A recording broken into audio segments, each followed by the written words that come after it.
रहीम अस्सलाम वालेकुम। कैसे हैं आप सब लोग। मैं हूँ Ayesha Saeed with yes cooking. उम्मीद है सब खैरियत से होंगे।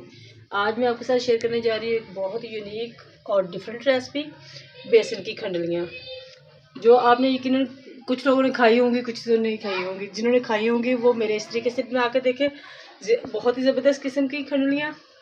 और जिन्होंने नहीं खाई वो भी ट्राई करके ज़रूर देखें। बहुत ही मज़ेदार सा सालन, बहुत ही डिफरेंट सा। तो चलिए आइए हम रेसिपी स्टार्ट करते हैं। इससे पहले अगर आप न्यू है मेरे चैनल को लाइक और सब्सक्राइब कर लें। तो आइए जी हम रेसिपी की तरफ चलते हैं। सबसे पहले हमने क्या लेना है, कोई ज़्यादा चीज़ें भी नहीं चाहिए, सिर्फ 1 कप बेसन चाहिए और थोड़ी सी चीज़ें। सबसे पहले 1 चम्मच हम दही लेंगे और एक दरमियाने साइज़ का मैंने प्याज बारीक काटा हुआ है। तो इसमें से हम थोड़ा सा प्याज यूज़ करेंगे, बाकी मैं बाद में बताऊँगी क्या करना है। बस इतना सा प्याज इसमें हम ऐड करेंगे और एक बारीक कटी हुई हरी मिर्च और थोड़ा सा हरा धनिया वो इसमें ऐड कर देंगे। और अब क्या लेंगे हम, 1 चम्मच हम तकरीबन कुटा हुआ ज़ीरा और साबुत धनिया जो है वो ऐड कर देंगे इसमें। 1 छोटा चम्मच हम इसमें लाल मिर्च ऐड करेंगे और तकरीबन आधा चम्मच हम इसमें नमक ऐड करेंगे। बस अब क्या करेंगे हम जी, इसमें जो 1 प्याली बेसन हम ऐड करेंगे और बेसन आपने पहले से छान के रखना है और इसको मिक्स करेंगे। तो आहिस्ता से मिक्स करेंगे और इसमें थोड़ा थोड़ा पानी ऐड करते जाएंगे। इसमें बहुत सारा पानी ऐड नहीं करना आपने और एकदम से भी ऐड नहीं करना, ताकि ये जो इसमें गुठलियाँ सी बन रही हैं वो ज़्यादा ना बने। अक्सर ये होता है कि लोग बनाते वक्त इसमें ढेर सारा पानी ऐड कर देते हैं बेसन का कच्चापन ख़त्म करने के लिए, और फिर कड़ी की तरह पकाते रहते हैं, तो वो खंडलियाँ टूट जाती हैं। तो इसलिए इसको आपने बहुत ढेर सारा पतला नहीं करना। बस 1 प्याली बेसन है तो हम इसमें तकरीबन 1.5 प्याली पानी ऐड करेंगे। बस ये देखें जी, बस इसका बैटर बहुत ज़्यादा पतला नहीं करना आपने। 1 प्याली बेसन में 1.5 प्याली पानी ऐड करना है और तकरीबन ये इतना पतला होना चाहिए। और अच्छी तरह आपने इसको मिक्स कर लेना है ताकि इसमें बेसन की कोई भी गुठली ना बनी रहे।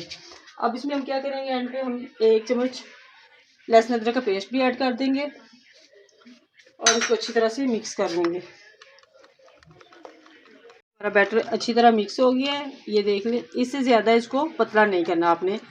अब क्या करेंगे, हम एक पैन लेंगे और मीडियम फ्लेम पे हम इसको इसमें कुक कर लेंगे, पका लेंगे अच्छी तरह से। तकरीबन 5 से 7 मिनट लगेंगे इसको पकने में। चम्मच आपने हिलाते रहना ताकि इसमें गुठलियाँ ना बने।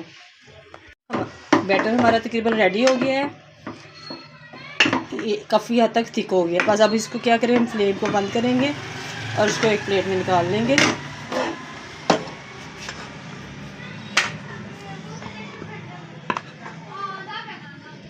ये देखें जी, ये सारा बैटर मैंने एक प्लेट में अच्छी तरह फैला दिया और बहुत मोटी तय नहीं रखनी है आपने इसकी, बस दरमियानी सी तय रखनी है। अब इसको क्या करेंगे, आप अगर रूम टेम्परेचर पे इसको ठंडा करना चाहते हैं तो रूम टेम्परेचर पे कर लें। मैंने इसको जल्दी बनाना है तो इसलिए मैं इसको 15 मिनट के लिए फ्रिज में रख दूँगी। अब जितनी देर तक हमारी खंडलियाँ जो है वो सेट होती हैं उतनी देर में हम मसाला तैयार कर लेते हैं, मतलब ग्रेवी इसके लिए। ये हांडी में मैंने तकरीबन 1 कप ऑयल डाल के छोड़ दिया था ताकि हल्का गर्म हो जाए। अब क्या करना है, जो हमने इसमें ये एक दरमियाने साइज़ का प्याज बारीक काटा हुआ था, कुछ तो मैंने उसमें यूज़ कर लिया था खंडलियों में, बाकी हम इसमें इसको फ्राई करेंगे। गोल्डन ब्राउन होने तक हम इसको पकाएंगे। ये प्याज हमारा गोल्डन ब्राउन हो गया, तकरीबन अच्छी तरह पक गया है। अब इसमें क्या करना है, हमने 1 चम्मच लहसुन अदरक का पेस्ट डाल देना है, अच्छी तरह पक जाए। साथ ही अब इसमें हम 1 चम्मच कुटा हुआ ज़ीरा और धनिया डाल देंगे।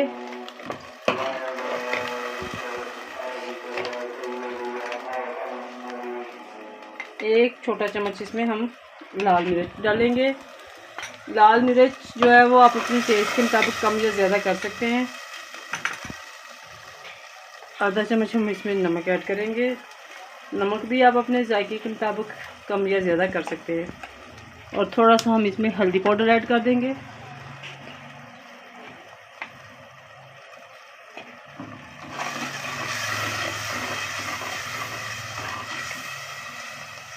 और थोड़ा सा पानी ऐड कर देंगे अब इसमें हम।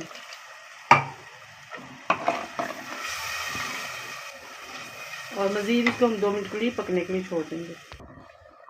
अब इसमें हम क्या करेंगे, तकरीबन आधी प्याली हम इसमें दही ऐड करेंगे। इसमें टमाटर बिल्कुल नहीं जाएंगे, जो इसमें दही का टेस्ट आता है वो टमाटर का बिल्कुल नहीं आएगा, तो इसलिए इसमें दही शामिल करेंगे और उसको 2 से 3 मिनट अच्छी तरह पहले भून लेंगे। ये देखिए ये हमारा मसाला अच्छी तरह भून गया है। अब इसमें क्या करेंगे, हम तकरीबन 1 गिलास पानी ऐड कर देंगे और इसको हल्की आंच पे छोड़ देंगे। पानी आप थोड़ा सा कम या ज़्यादा अपनी मर्ज़ी के मुताबिक भी कर सकते हैं कि अगर आपने ग्रेवी थोड़ी सी थिक रखनी है तो पानी कम डालेंगे, अगर आपने थोड़ा सा शोरबा रखना है तो थोड़ी सी ज़्यादा डालेंगे। ये हमारी जो मटेरियल है वो तकरीबन अच्छी तरह जम गया। अब इसको हम क्या करेंगे, ऐसे पीसीज में काट लेंगे।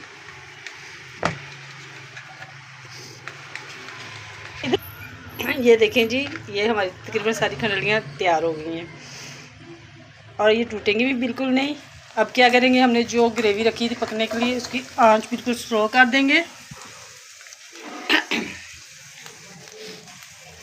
और इनको आहिस्ता आहिस्ता इसमें ऐसे डालते जाएंगे। ये देखें जी सारी खंडलियाँ मैंने इसमें डाल दी हैं। अब इसमें क्या करेंगे, हम थोड़ी सी कसूरी मेथी ऐसे हाथ से मसल के इसमें डाल देंगे।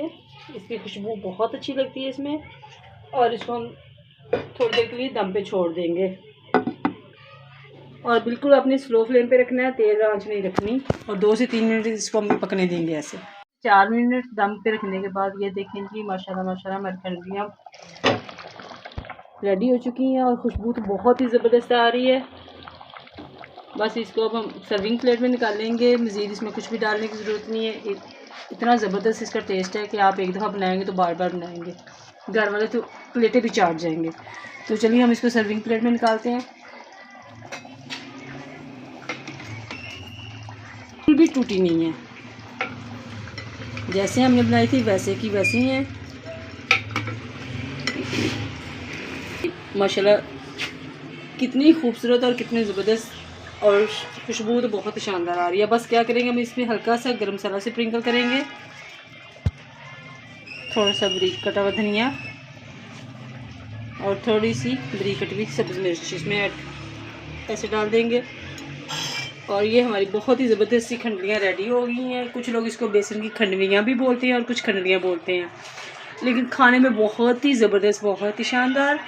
आप एक दफ़ा बनाएंगे तो बार बार बनाएंगे, तो आप इसे ज़रूर ट्राई कीजिएगा। अगर आपको मेरी वीडियोस अच्छी लग रही हो तो फीडबैक ज़रूर दीजिएगा।